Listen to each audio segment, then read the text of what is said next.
Hello दोस्तों, welcome to GS study SKS. दोस्तों, अगर आप अपना एग्ज़ाम में अच्छा स्कोर करना चाहते हैं जीके जीएस में, तो मेरे चैनल पर जुड़ जाइए मेरे और सभी वीडियो को देखिए। आपको जीके में कहीं भी दिक्कत नहीं होगा और आसानी से आप अच्छा स्कोर कर पाएंगे। आज हम पढ़ाएंगे पार्ट 3 वीडियो। अगर पार्ट 2 और 1 नहीं देखे हैं तो प्ले लिस्ट में जा कर के देख लीजिए। आधुनिक भारत के इतिहास वाला प्ले लिस्ट में हम अपलोड किए हुए हैं। आज पढ़ेंगे भारत के गवर्नर एवं जनरल एवं वायसराय लॉर्ड विलिंगटन से लेकर के सी राजगोपालाचारी तक एवं विविध प्रश्न पढ़ेंगे और प्रमुख कमीशन पढ़ेंगे और उसको याद करा देंगे। तो चलिए शुरू करते हैं। अगर आप लोग नए हैं तो प्लीज़ चैनल को सब्सक्राइब कर लीजिए दोस्तों, और वीडियो को लाइक कर दीजिए, दोस्तों के बीच शेयर भी कर दीजिए। प्लीज़ सपोर्ट कीजिए। देखिए, लॉर्ड विलिंगटन का कार्यकाल है 1931 से 1936। याद रखिएगा, लॉर्ड विलिंगटन का कार्यकाल 1931 से 1936। इसके समय में द्वितीय एवं तृतीय गोलमेज सम्मेलन हुआ था। द्वितीय एवं तृतीय गोलमेज सम्मेलन हुआ था लॉर्ड विलिंगटन के समय में। ये कब हुआ था बता देते हैं। देखिए, गोलमेज सम्मेलन 3 बार हुआ है टोटल।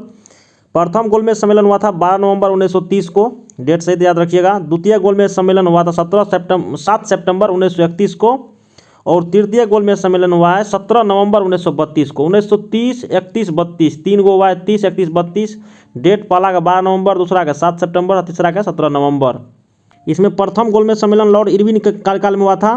द्वितीय एवं तृतीय लॉर्ड विलिंगटन के समय में हुआ है। इंडियन मिलिट्री एकेडमी, इसको बोलते हैं IMA, इंडियन मिलिट्री एकेडमी। इसका मुख्यालय कहाँ है? देहरादून में है, ठीक है ना। इसका मुख्यालय देहरादून में, इसका स्थापना देहरादून में किया गया था 1932 में। ये भी लॉर्ड विलिंगटन के समय में हुआ था। उसके बाद भारत सरकार अधिनियम 1935, ये भी लॉर्ड विलिंगटन के समय में आया था। और इसके भारत सरकार अधिनियम 1935 में क्या लिखा गया है, किसका चर्चा है? इसमें प्रांतों में द्वैध शासन समाप्त और केंद्र में द्वैध शासन शुरू। क्वेश्चन याद रखिएगा, द्वैध शासन से क्वेश्चन आता है, बोलेगा कि प्रांत में द्वैध शासन कब लागू हुआ था? तो भारत सरकार अधिनियम 1919, ठीक है। जबकि केंद्र में द्वैध शासन कब लागू हुआ था? तो भारत सरकार अधिनियम 1935 में लागू हुआ था। केंद्र में 1935 द्वैध शासन लागू हुआ था, प्रांत में 1919। यही प्रांत का जो द्वैध शासन को समाप्त करके 1935 में केंद्र में द्वैध शासन लागू किया था, यही बोल रहा है। तो केंद्र में द्वैध शासन लॉर्ड विलिंगटन के समय में हुआ था, जबकि प्रांत में द्वैध शासन लॉर्ड चेम्सफोर्ड के समय में हुआ था। लॉर्ड विलिंगटन के समय में सांप्रदायिक घोषणा पत्र हुआ था 1932 में। इसके विरुद्ध में पूरे राष्ट्र में क्या हुआ था? जबरदस्त प्रतिक्रिया हुआ था। सांप्रदायिक घोषणा पत्र 1932 में लॉर्ड विलिंगटन के समय में। यरबदा जेल में गांधी जी द्वारा आमरण अनशन शुरू किया और उन्होंने पुनः समझौता के तहत 1932 के पश्चात अपना अनशन तोड़ा था। और इससे पहले 1918 ईस्वी में अहमदाबाद मजदूर मिल हड़ताल में क्या था, उसमें 3 दिन का आमरण अनशन शुरू किया था। 3 दिन किया था गांधी जी ने आमरण अनशन। उसके बाद नेक्स्ट है भारत सरकार अधिनियम 1935, लॉर्ड विलिंगटन के समय में। अखिल भारतीय किसान सभा की स्थापना कौन किया था? इसका स्थापना किया था सहजानंद सरस्वती। अखिल भारतीय किसान सभा का स्थापना किया था 1936 ईस्वी में। याद रखिएगा, क्वेश्चन वेरी इंपॉर्टेंट है। उसके बाद जयप्रकाश नारायण एवं आचार्य नरेंद्र देव द्वारा कांग्रेस समाजवादी पार्टी का स्थापना किया था 1934 में। ये भी क्वेश्चन इंपॉर्टेंट है कि कांग्रेस समाजवादी पार्टी का स्थापना कब हुआ था? तो 1934 में। किसने किया था? तो जयप्रकाश नारायण और एक और आदमी का नाम है नरेंद्र देव, ये दोनों मिलकर किया था। तो भारत सरकार अधिनियम 1935 के द्वारा अलग किया था। कब किया अलग? ये अलग पूर्ण रूप से हुआ कब? तो 1937 में अलग हुआ, म्यांमार भारत से। नेक्स्ट है लॉर्ड लिन लिथगो। इसका कार्यकाल 1936 से 44। याद रखिएगा, लिन लिथगो का कार्यकाल 1936 से 44। इसके समय में द्वितीय विश्व युद्ध की शुरुआत हुआ था। कब? याद रखिएगा, डेट सहित 1 सितंबर 1939 को द्वितीय विश्व युद्ध की शुरुआत हुआ था, सेकेंड वर्ल्ड वार। उसके बाद जो है विंस्टन चर्चिल ने ब्रिटेन के प्रधानमंत्री बने थे लॉर्ड लिन लिथगो के समय में। नेक्स्ट 14 जुलाई 1942 को भारत छोड़ो प्रस्ताव पारित हो गया था, इसी के समय में, लॉर्ड लिन लिथगो के समय में। इसके बाद मुस्लिम लीग ने के लाहौर अधिवेशन हुआ था कब? 1940 में। लीग द्वारा पृथक पाकिस्तान की मांग किया गया था, किसके समय में? तो मुस्लिम लीग ने पृथक पाकिस्तान की मांग किया था, अलग देश पाकिस्तान देश की मांग, लॉर्ड लिन लिथगो के समय में 1940 में लाहौर अधिवेशन में। पूछेगा किस अधिवेशन में मांग किया था? तो लाहौर अधिवेशन 1940 में। इस प्रस्ताव का प्रारूप किसने तैयार किया था? पूछेगा कि जो मुस्लिम लीग ने जो पाकिस्तान का मांग किया था, इस प्रस्ताव का प्रारूप किसने तैयार किया था? तो सिकंदर हयात खान ने तैयार किया था और फजहुल हक ने प्रस्तुत किया था। हयात खान तैयार किया और प्रस्तुत किसने किया था? फजल हक ने, और खली कुजमा ने उनका समर्थन किया था। इतना ये सब इतना नहीं है। उसके बाद है कि वायसराय द्वारा अगस्त प्रस्ताव घोषित 1940, यानी अगस्त प्रस्ताव कब घोषित किया था? तो 1940 में लॉर्ड लिनलिथगो के द्वारा। उसके बाद कांग्रेस एवं मुस्लिम लीग दोनों में इसे अस्वीकार कर दिया था, अगस्त प्रस्ताव को स्वीकार नहीं किया था। उसके बाद क्रिप्स मिशन का भारत आगमन हुआ था, और मिशन अपने उद्देश्यों में क्या हुआ? असफल रह गया था।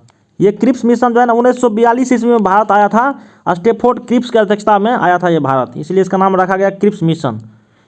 लॉर्ड लिनलिथगो के समय में फॉरवर्ड ब्लॉक का स्थापना किया था सुभाष चंद्र बोस ने 1939 ईस्वी में। लॉर्ड लिनलिथगो के समय में पहली बार चुनाव कराया गया था, जिसमें कांग्रेस ने 11 स्थान पर चुनाव हुआ था। 11 सीट में से 8 गो सीट जो है ना जीत लिए थे। अब नेक्स्ट है लॉर्ड बेवेल। इसका कार्यकाल याद रखिए 1944 से 1947। लॉर्ड बेवेल का कार्यकाल 1944 से 47। क्वेश्चन पूछेगा कि CR फार्मूला किसने प्रस्तुत किया था? CR फार्मूला, तो CR फार्मूला दिया था राजगोपालाचारी ने दिया था CR फार्मूला लॉर्ड बेवेल के समय में।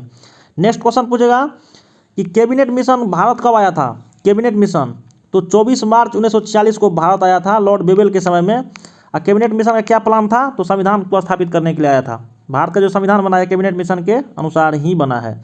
उसके बाद मुस्लिम लीग ने 16 अगस्त 1946 को सीधी कार्रवाई दिवस के रूप में मनाया। क्वेश्चन पूछेगा कि मुस्लिम लीग ने सीधी कार्रवाई दिवस, या इसको इंग्लिश में डायरेक्ट एक्शन डे या प्रत्यक्ष कार्रवाई दिवस, जो बोलिए, तीनों की चीज़ है, को कब मनाया था मुस्लिम लीग ने? तो 16 अगस्त 1946 को मुस्लिम लीग ने सीधी कार्रवाई दिवस या डायरेक्ट एक्शन डे मनाया था लॉर्ड बेवेल के समय में। उसके बाद क्वेश्चन पूछा कि सच्चिदानंद सिन्हा ने की अध्यक्षता में संविधान, ये कब हुआ बैठक? सच्चिदानंद सिन्हा की अध्यक्षता में संविधान सभा का प्रथम बैठक हुआ था। कब? 9 दिसंबर 1946 को, याद रखिएगा 9 दिसंबर 1946 को हुआ था संविधान सभा का प्रथम बैठक, जिसमें अस्थायी अध्यक्ष था कौन? सच्चिदानंद सिन्हा।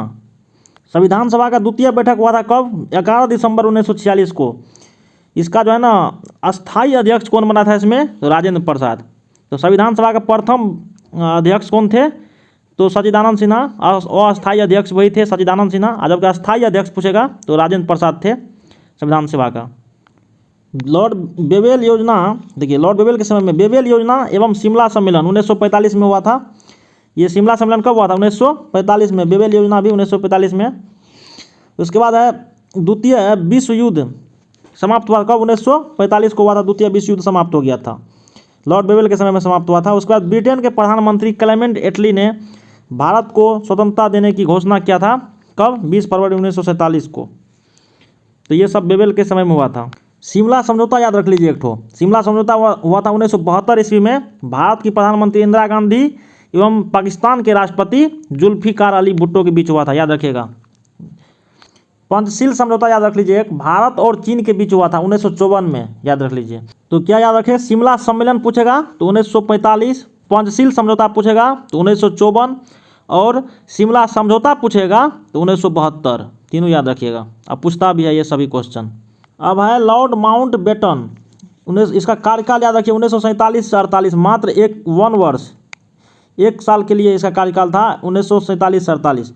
देखिए 3 जून 1947 को भारत विभाजन की माउंट बेटन योजना की घोषणा की गई थी। क्वेश्चन पूछेगा कि भारत विभाजन की घोषणा कब किया गया था? तो 3 जून 1947 को। इसलिए क्वेश्चन पूछता है कि भारत विभाजन जो हुआ था किस योजना के तहत हुआ था? तो आंसर ऐसा भी आता है 3 जून प्लान या 3 जून योजना के तहत भारत का विभाजन भी हुआ था। इसलिए 3 जून 1947 को भारत विभाजन की घोषणा की गई थी। किसके द्वारा? तो माउंट बेटन के द्वारा या माउंट बेटन योजना के तहत। उसके बाद स्वतंत्र भारत के पहले गवर्नर जनरल कौन हुए? तो माउंट बेटन, याद रखेगा। स्वतंत्र भारत के, क्योंकि भारत आज़ाद हुए थे 15 अगस्त 1947 को, और इसका कार्यकाल 1947 से 48 था, इसलिए स्वतंत्र भारत के पहले गवर्नर जनरल तो लॉर्ड माउंट बेटन। एवं पंजाब एवं बंगाल के विभाजन हेतु रेड क्लिफ आयोग का गठन भी किया था लॉर्ड माउंट बेटन।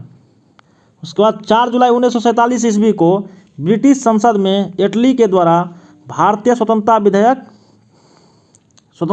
क्या प्रस्तुत किया गया था, जिसे 18 जुलाई को स्वीकृति मिली थी, और विधेयक के अनुसार भारत और पाकिस्तान 2 स्वतंत्र राष्ट्रों की घोषणा किया गया था। ठीक है। क्वेश्चन पूछेगा कि ब्रिटिश संसद में भारतीय स्वतंत्रता विधेयक किसने प्रस्तुत किया था? तो इसका आंसर होगा इटली। इटली ने प्रस्तुत किया था 4 जुलाई 1947 को। जबकि ये कब इसका पारित हो गया था स्वतंत्रता विधेयक भारत का ब्रिटिश संसद में? तो 18 जुलाई को। 4 को किया और 14 दिन बाद 18 को क्या हुआ, ये 18 जुलाई को पारित हो गया, स्वीकृति मिल गया। और क्या स्वीकृति मिला कि 2 राष्ट्र होगा, एक भारत एक पाकिस्तान, दोनों स्वतंत्र राष्ट्र होंगे। ब्रिटिश संसद में पारित हुआ था ये बिल। नेक्स्ट है सी राजगोपालाचारी। सी राजगोपालाचारी कार्यकाल 1948 से 1950, याद रख लीजिए, ये लास्ट गवर्नर जनरल थे। भारत के अंतिम, ठीक है, भारत के अंतिम गवर्नर जनरल कौन है? तो सी राजगोपालाचारी। या स्वतंत्र भारत के पहले भारतीय लगा देगा तो क्या होगा? सी राजगोपालाचारी। क्वेश्चन पूछेगा स्वतंत्र भारत के प्रथम गवर्नर जनरल या पहले गवर्नर जनरल कौन थे? तो लॉर्ड माउंटबेटन। और जब लगा देंगे कि स्वतंत्र भारत के पहले भारतीय गवर्नर जनरल कौन थे, तब होगा सी राजगोपालाचारी, ठीक है ना। नेक्स्ट है 26 जनवरी 1950 को संविधान लागू के साथ ही भारत ने गवर्नर जनरल का पद समाप्त कर दिया, या समाप्त हो गया। क्वेश्चन पूछता है कि संविधान कब बनकर तैयार हो गया था? तो याद रखिएगा संविधान बनकर तैयार हुआ था 26 नवंबर, ठीक है, 26 नवंबर 1949। ये क्वेश्चन पूछता है कि संविधान बनकर तैयार हुआ था 26 नवंबर 1949 को, लेकिन लागू कब हुआ संविधान? तो 26 जनवरी 1950 को। और जब संविधान लागू हो गया 26 जनवरी 1950 को, तब उसके साथ ही क्या किया? गवर्नर जनरल का पद समाप्त हो गया यहाँ। नेक्स्ट, राजेंद्र प्रसाद गणतंत्र भारत के पहले राष्ट्रपति नियुक्त हुए, यानी भारत के प्रथम राष्ट्रपति कौन है? तो भारत के प्रथम राष्ट्रपति कौन थे या कौन है? तो डॉक्टर राजेंद्र प्रसाद। या गणतंत्र भारत के पहले राष्ट्रपति तो राजेंद्र प्रसाद। प्रमुख कमीशन याद रखिए, ये बहुत इंपॉर्टेंट है सभी एग्जाम के लिए। देखिए हंटर कमीशन किससे संबंधित है? शिक्षा से। और जालियांवाला बाग से भी संबंधित है हंटर कमीशन, ठीक है। तो हंटर कमीशन शिक्षा से कब है? 1882 ईस्वी में लॉर्ड रिपन के कार्यकाल में वायसराय थे। उसके बाद रेलवे कमीशन 1902 ईस्वी में शिक्षा से संबंधित है, लॉर्ड कर्जन के समय में। सैंडलर कमीशन, सैंडलर तो 1917 में शिक्षा से, लॉर्ड चैम्सफोर्ड के समय में। हार्टोग कमीशन 1929, ये भी शिक्षा से संबंधित है, लॉर्ड इरविन के समय में। तो शिक्षा से 4 कमीशन है, हंटर, रेले, सैंडलर, हार्टोग। हंटर, रेले, सैंडलर, हार्टोग, ये शिक्षा से संबंधित है। हंटर, रेले, सैंडलर, हार्टोग शिक्षा से। उसके बाद है एचिंसन कमीशन 1886 में लोक सेवा से संबंधित है, लॉर्ड डफरिन के समय में। उसके बाद ली कमीशन 1923 में लोक सेवा से संबंधित है, 1923 लॉर्ड रीडिंग के समय में। 1921 से 26 इसका कार्यकाल था ना। उसके बाद हर्सेल कमीशन 1893 में मुद्रा से संबंधित है, ये लेंसडाउन के समय में हुआ था। उसके बाद स्मिथ कमीशन मुद्रा से है, और हिटेन यंग भी मुद्रा से, दोनों याद रखिए, स्मिथ और हिटेन यंग दोनों मुद्रा से संबंधित है। स्मिथ कमीशन 1919 चैम्सफोर्ड के समय हो जाएगा, और हिटेन यंग 1925 तो रीडिंग के समय में हो जाएगा। उसके बाद फ्रेजर कमीशन 1901 या 2, ये इंपॉर्टेंट है। फ्रेजर कमीशन पुलिस सुधार से है। और पील कमीशन ये है, ये भी संघीय ढांचा में सुधार से है। फ्रेजर कमीशन एवं पील कमीशन दोनों याद रखिएगा लॉर्ड कर्जन के समय में हुआ था, 1901 और 2 के बीच। ये फ्रेजर कमीशन पुलिस सुधार से एवं पील कमीशन संघीय ढांचा में सुधार से। नेक्स्ट है सप्रू कमीशन। सप्रू कमीशन 1934, वे बेरोजगारी से संबंधित है, विलिंगटन के समय में हुआ था। सप्रू कमीशन का संबंध बेरोजगारी से है। और व्हिटले कमीशन का संबंध 1929 में श्रम से है, ये भी विलिंगटन के समय में हुआ था। सॉरी, ये हुआ था लॉर्ड इरविन के समय में, 1929 हो गया ना। उसके बाद है मैक लागन कमीशन 1915 सहकारी से संबंधित है, लॉर्ड हार्डिंग के समय में। और ये बटलर कमीशन याद रखिएगा 1927 में हुआ था, बटलर कमीशन, देशी राज्यों के साथ संबंध। बटलर कमीशन का संबंध देशी राज्यों से संबंधित है, सभी जो देशी राज था छोटा छोटा उसके प्रांत से, लॉर्ड इरविन के समय में हुआ था 1927 में, याद रखिएगा ये। और स्ट्रेची कमीशन भी याद रखिएगा, अकाल से संबंधित है, ये लॉर्ड डिटन के समय में हुआ था 1878 से 80 के बीच। फ्रेजर याद रख लीजिएगा, फ्रेजर कमीशन पुलिस सुधार से, और पील कमीशन संघीय ढांचा से, ये कर्जन के समय में हुआ था। ये दो ये उपाधि है, याद रखिएगा, 2 क्वेश्चन है इंपॉर्टेंट। देश नायक किसे कहा जाता है? देश नायक उपाधि दिया गया था सुभाष चंद्र बोस को। किसने दिया था? तो रविन्द्रनाथ टैगोर ने दिया था। जबकि देश रत्न किसे कहा जाता है? तो राजेंद्र प्रसाद को कहा जाता है, महात्मा गांधी ने इसको दिया था देश रत्न की उपाधि। तो देश रत्न राजेंद्र प्रसाद, देश नायक सुभाष चंद्र बोस। कायदे आजम मोहम्मद अली जिन्ना हो गया। सरदार तो वल्लभ भाई पटेल को दिया था, बारदोली की महिलाएं ने महात्मा गांधी के कहने पर दिया था। उसके बाद नेताजी सुभाष चंद्र बोस को उपाधि दिया था, एडोल्फ हिटलर ने दिया था। और राष्ट्रपिता महात्मा गांधी सुभाष चंद्र बोस ने दिया था राष्ट्रपिता को उपाधि महात्मा गांधी को। One man boundary force Mahatma Gandhi का उपाधि मिला था, किसने दिया था? तो लॉर्ड माउंटबेटन ने। और देशद्रोही फकीर कहा था विंस्टन चर्चिल ने महात्मा गांधी को। और अर्धनग्न का फकीर भी विंस्टन चर्चिल ने कहा था महात्मा गांधी को। महात्मा की उपाधि महात्मा गांधी को मिला था, रविन्द्रनाथ टैगोर ने दिया था। गुरुदेव को उपाधि दिया था रविन्द्रनाथ टैगोर। महात्मा गांधी ने दिया था रविन्द्रनाथ टैगोर को गुरुदेव की उपाधि। राष्ट्रपिता हो गया। ये सभी इंपॉर्टेंट है दोस्तों। थैंक यू दोस्तों, प्लीज़ सपोर्ट कीजिए, मेरे चैनल को सब्सक्राइब कर लीजिए, दोस्तों के बीच भी शेयर कर दीजिए और लाइक कर दीजिए वीडियो को। प्लीज़ सपोर्ट कीजिए दोस्तों, आप लोग सपोर्ट कीजिएगा तो आप लोगों को भी फ़ायदा मिलेगा और अच्छा अच्छा कंटेंट्स तैयार करके हम आप लोगों के बीच हमेशा वीडियो डालते रहेंगे।